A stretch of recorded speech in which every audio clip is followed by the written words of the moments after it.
Os doy la bienvenida con muchísimo gusto a la quinta emisión de La herencia de Alejandría.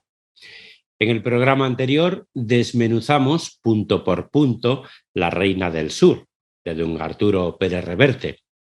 Si no lo habéis visto todavía, os recuerdo que podéis encontrar todos estos programas, todos los programas anteriores a este, en este mismo canal, al que os podéis suscribir, dar like al vídeo y activar las notificaciones para estar enterados de primera mano de todos los estrenos de La herencia de Alejandría y del legado de Borges 2.0.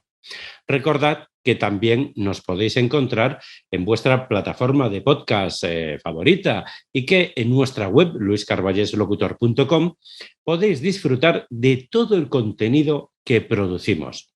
En el programa anterior os di una pista para que intentarais adivinar de qué libro vamos a hablar el día de hoy. Os adelanté que viajaremos a México para hablar de un clásico del realismo mágico que rompió esquemas dentro de la literatura latinoamericana del siglo XX y ha sido aclamado por millones de lectores y por la crítica especializada en todo el mundo. Si pensasteis en Pedro Páramo, del escritor mexicano Juan Rulfo, estáis en lo correcto. Estáis a punto de comenzar uno de los viajes más extraños de vuestra vida. Espero que volváis bien de esta aventura. Amigos, comenzamos.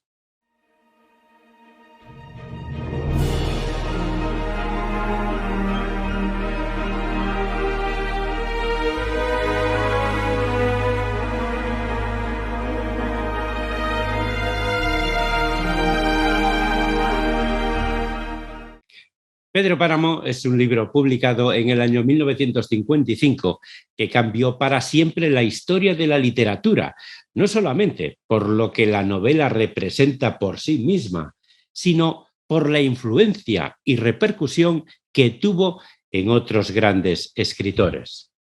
Uno de los casos más conocidos es el de Gabriel García Márquez. En 1960, Álvaro Mutis le regaló a su colega y compatriota García Márquez un ejemplar de Pedro Páramo, cuando este era apenas un escritor con su primera novela publicada, La hojarasca. Se impresionó tanto que no durmió en toda la noche. De esta manera nos cuenta el mismo García Márquez la anécdota en el libro Homenaje Nacional del Instituto Mexicano de Bellas Artes en 1980. Aquella noche no pude dormir mientras no terminé la segunda lectura.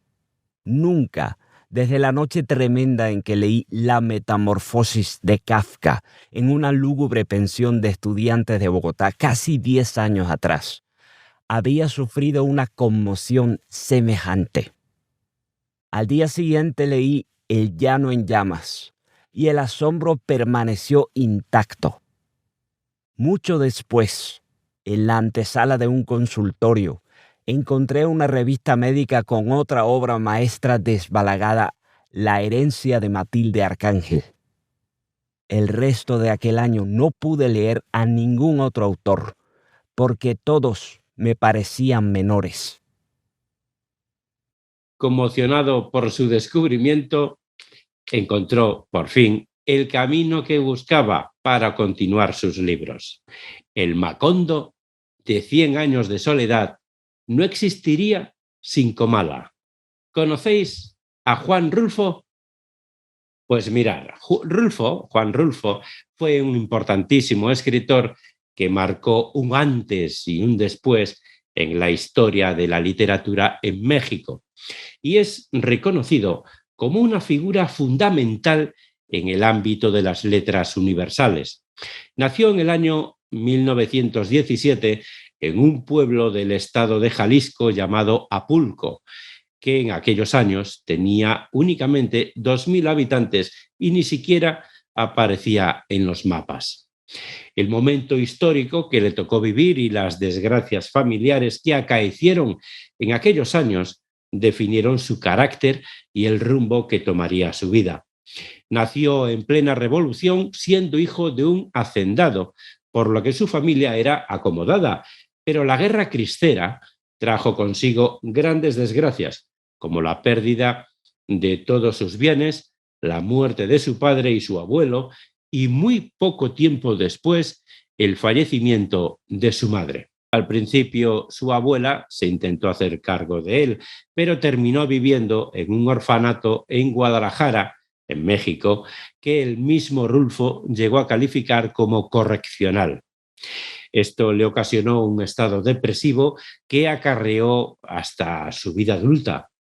La irrupción de Rulfo en el mundo literario mexicano representa la transición de la novela de la Revolución al llamado boom latinoamericano, que ya me habéis oído hablar de él en anteriores programas. Comenzó a escribir historias a través de su mirada de hombre introvertido, solitario y enigmático, que tuvo la sensibilidad de saber contar las cosas cotidianas, las cosas del pueblo, en el mismo lenguaje que utilizaban sus protagonistas. Él decía que no quería hablar como se escribe, sino escribir como se habla. Al referirse a la obra literaria de Rulfo, muchas fuentes mencionan únicamente el libro de cuentos El llano en llamas, de 1953, y la novela Pedro Páramo, de 1955. Sin embargo, se trata de una imprecisión, ya que escribió una novela más titulada El gallo de oro, que Gabriel García Márquez y Carlos Fuentes adaptaron para llevarla al cine bajo la dirección de Arturo Ripstein en el año 1964, mucho antes de que fuera publicada en 1980. A día de hoy se han realizado varias versiones más del Gallo de Oro, tanto cinematográficas como televisivas.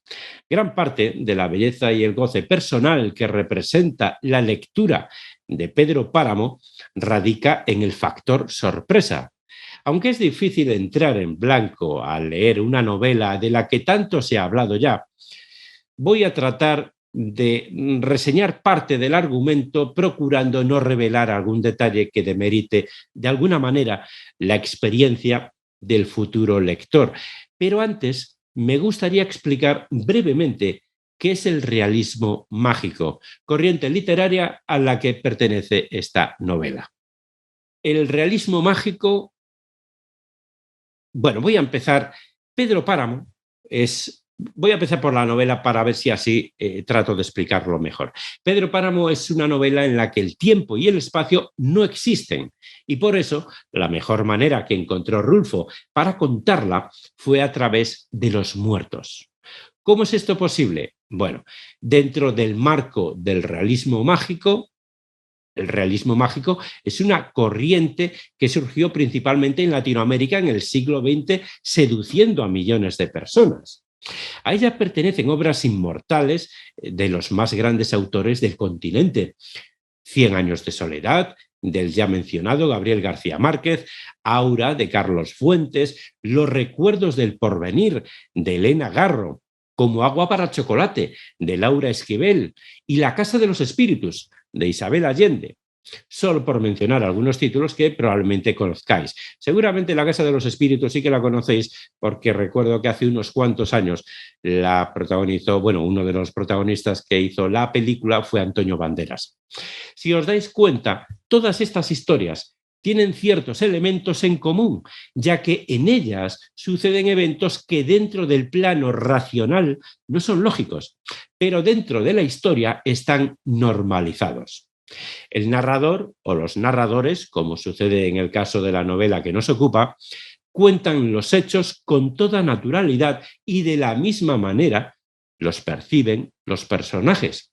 Por lo tanto, cuando elegimos leer una novela enclavada dentro de este género, tenemos que estar preparados para vivir a través de sus páginas aventuras que en la vida real no podrían suceder. Y si así fuera, serían percibidas por la razón como hechos extraordinarios sin lugar a dudas. De verdad, no pretendo hacer de esta reseña una lección de géneros literarios, yo no soy ningún literato, pero hay algo que me gustaría puntualizar, ya que es un error en el que habitualmente se incurre, que es confundir el realismo mágico con el real maravilloso. El punto común es que ambas corrientes narran hechos maravillosos y extraordinarios que no tienen explicación alguna dentro del ámbito en el que se desarrollan. Pero en el realismo mágico, estos hechos pertenecen única y exclusivamente a la invención literaria, mientras que en el real maravilloso, estos elementos provienen de las propias culturas, principalmente de las latinoamericanas, y se incorporan al ámbito literario. Bueno, bien, amigos, después de esta semilección o pseudolección literaria, ahora que comprendemos mejor de qué va toda esta historia, podemos hablar de la trama de Pedro Páramo, sabiendo que en este viaje a Comala, que estamos a punto de emprender, nos encontraremos con muchos personajes y situaciones que solo pudo haber imaginado la mente de un genio de la literatura como lo fue Juan Rulfo. El arribo de Juan Preciado a Comala, el primer párrafo de la novela, es uno de los inicios más famosos dentro de la literatura en castellano. Haciendo alarde de su capacidad de extraordinario narrador, bastan unas cuantas líneas para captar nuestra atención y adentrarnos por completo en una trama que ha cautivado a millones de personas en todo el mundo. Merece la pena reproducir aquí literalmente el principio de Pedro Páramo.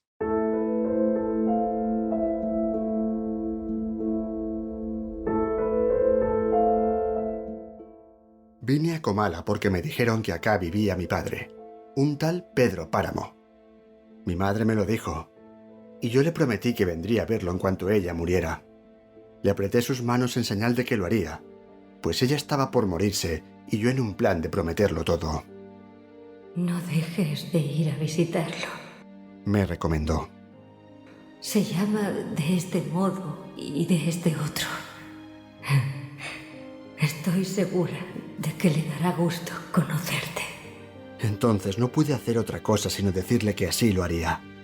Y de tanto decírselo, se lo seguí diciendo aún después de que a mis manos les costó trabajo zafarse de sus manos muertas. Todavía antes me había dicho: no vayas a pedirle nada. Exígele lo nuestro. Lo que estuvo obligado a darme y nunca me dio. El olvido en que nos tuvo. Me dijo: cóbraselo caro. Pero no pensé cumplir mi promesa, hasta que ahora pronto comencé a llenarme de sueños, a darle vuelo a las ilusiones. Y de este modo se me fue formando un mundo alrededor de la esperanza, que era aquel señor llamado Pedro Páramo, el marido de mi madre. Por eso vine a Comala.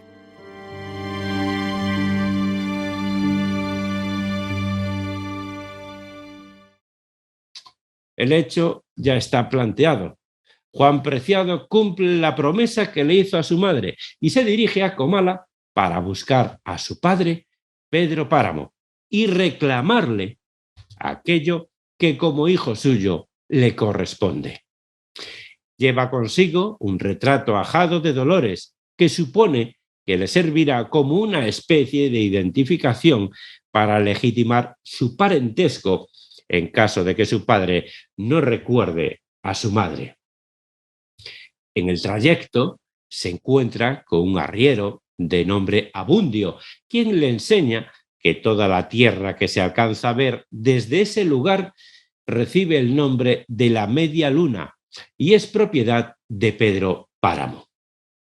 Abundio también es hijo de Pedro Páramo y le cuenta a Juan que su padre ya murió.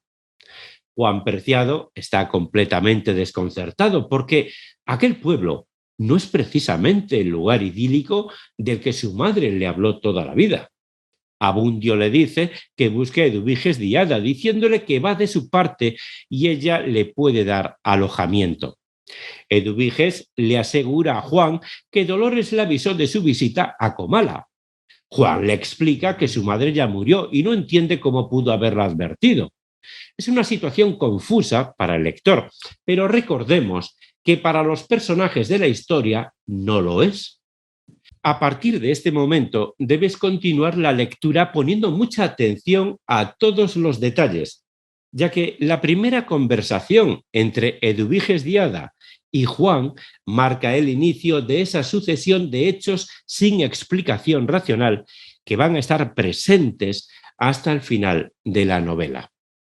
Pedro Páramo tiene dos hilos narrativos principales. Uno es la historia de Juan Preciado, contada por él mismo, y el otro es la historia de Pedro Páramo, contada por un narrador omnisciente. Alrededor de estas dos tramas principales hay otras subtramas menores contadas por otros narradores que enlazan a los múltiples personajes secundarios con los dos protagonistas. La aventura de Juan Preciado en Comala se intercala con la narración proactiva o raconto de la historia de su padre y en algún momento se van a entrelazar. Es sorprendente la cantidad de recursos narrativos formales y estilísticos que Juan Rulfo emplea en esta obra. A través de esos viajes al pasado que introduce mediante el cambio constante de narradores, se perfila una imagen muy precisa de Pedro Páramo con sus luces y sus sombras. La vida de Pedro Páramo. Pedro Páramo era el hijo de Lucas Páramo. Vivía enamorado desde niño de Susana San Juan, la hija de Bartolomé. Susana se casa con Florencio, pero se queda viuda y la tristeza hace que empiece a perder la razón. Pedro hereda toda la comarca de la Media Luna a la muerte de su padre y se convierte en un cacique despiadado cuyo único fin es conquistar el poder en Comala para recuperar a Susana San Juan, sin importarle la locura de Susana y la oposición del padre de ella. Para poder enriquecerse todavía más, Pedro se casa con Dolores Preciado por bienes mancomunados y le roba todo lo que poseía. Ella termina abandonándolo junto con el niño con el pretexto de que extrañaba a su hermana y su marido no hace nada por retenerla. Dolores nunca regresó a Comala, por lo menos en vida. Pedro Páramo representa el prototipo del cacique prepotente y autoritario que no tiene límites para actuar, y Preciado es el estereotipo mexicano del hijo natural que busca a su padre para pedirle cuentas. Todos morirán, unos a manos de otros, aunque probablemente ya lo estén desde el principio de la historia. Pedro Páramo sufrirá por el amor de Susana y en su intento por poseerla precipitará su locura y su desenlace. Y al ver que el pueblo no secunda su tristeza por la pérdida de su amada, se cruzará de brazos para permitir que el mundo se derrumbe a su alrededor y todos los pobladores de Comala mueran junto con él. Hasta aquí os puedo contar acerca de la vida de Pedro Páramo y de la aventura de Juan Preciado en Comala. Descubrid por vosotros mismos el destino de cada uno de los personajes, que, por cierto, son muchos más que los que aquí he mencionado. No os desaniméis si es un libro que requiere varios intentos de lectura. Espero que esta reseña sea lo suficientemente útil para guiaros por las calles desiertas de Comala. Os aseguro que Pedro Páramo se convertirá en una de esas novelas a las que volveréis muchas veces. Y cada vez que lo hagáis, descubriréis cosas nuevas que se grabarán en vuestra memoria para toda la vida. Y ahora, como siempre, os voy a contar algunas curiosidades que seguro que os va a encantar. Seguramente habéis leído por ahí una breve conversación que corresponde al encuentro que tuvieron en la Ciudad de México en el año 1973 el maestro Jorge Luis Borges y Juan Rulfo. Ahora que ya sabéis un poco más acerca de Pedro Páramo, comprenderéis mejor este diálogo entre dos mentes brillantes que deja constancia de la gran admiración que sentían mutuamente estos dos grandes representantes del boom latinoamericano. Maestro, soy yo, Rulfo. Qué bueno que ya llegó. Usted sabe cómo lo estimamos y lo admiramos. Finalmente, Rulfo, ya no puedo ver un país, pero lo puedo escuchar. Y escucho tanta amabilidad. Ya había olvidado la verdadera dimensión de esta gran costumbre. Pero no me llame Borges, no. Y mucho menos maestro. Dígame, Jorge Luis. Qué amable. Usted dígame entonces, Juan. Le voy a ser sincero. Me gusta más Juan que Jorge Luis, con sus 4 letras tan breves y tan definitivas. La brevedad ha sido siempre una de mis predilecciones. No, eso sí que no. Juan cualquiera, pero Jorge Luis, solo Borges. Usted tan atento como siempre. Dígame, ¿cómo ha estado últimamente? ¿Yo? Pues muriéndome por ahí. Entonces, no le ha ido tan mal. ¿Cómo así? Imagínese, don Juan, lo desdichado que seríamos si fuéramos inmortales. Sí, ¿verdad? Después anda uno por ahí muerto haciendo como si estuviera uno vivo. Le voy a confiar un secreto. Mi abuelo, el general, decían que no se llamaba Borges, que su nombre verdadero era otro, secreto. Sospecho que se llamaba Pedro Páramo. Yo, entonces, soy una reedición de lo que usted escribió sobre los de Comala. Así ya me puedo morir en serio. Amigos, con esta anécdota hemos llegado al final del programa de hoy. Os espero dentro de 2 semanas en el 6º programa de esta primera temporada de La herencia de Alejandría, el lugar donde os acercamos a vuestros libros y autores favoritos de una forma amena e interesante y os contamos todos los secretos que hay detrás de cada portada para que os animéis a leer. ¿Qué sorpresa os tenemos reservada en el próximo episodio? Pues únicamente os puedo adelantar que vamos a hacer un viaje, ni más ni menos que a la mismísima Revolución Mexicana. Preparad botas, pistolas, sombreros y tequila. Y no faltéis por ningún motivo a la cita. No olvidéis visitar nuestra página web luiscarballeslocutor.com, donde encontraréis esta y otras reseñas, además de todo el contenido audible de nuestro podcast El legado de Borges 2.0, una hermosa galería de imágenes y mucho más contenido literario y cultural que os va a encantar. Si así lo deseáis, podéis escribirnos al correo info@luiscarballeslocutor.com o al correo de Gmail produccionescarballés@gmail.com para hacernos llegar cualquier comentario o solicitar la cotización de cualquiera de nuestros servicios. Amigos, muchas gracias y hasta la próxima.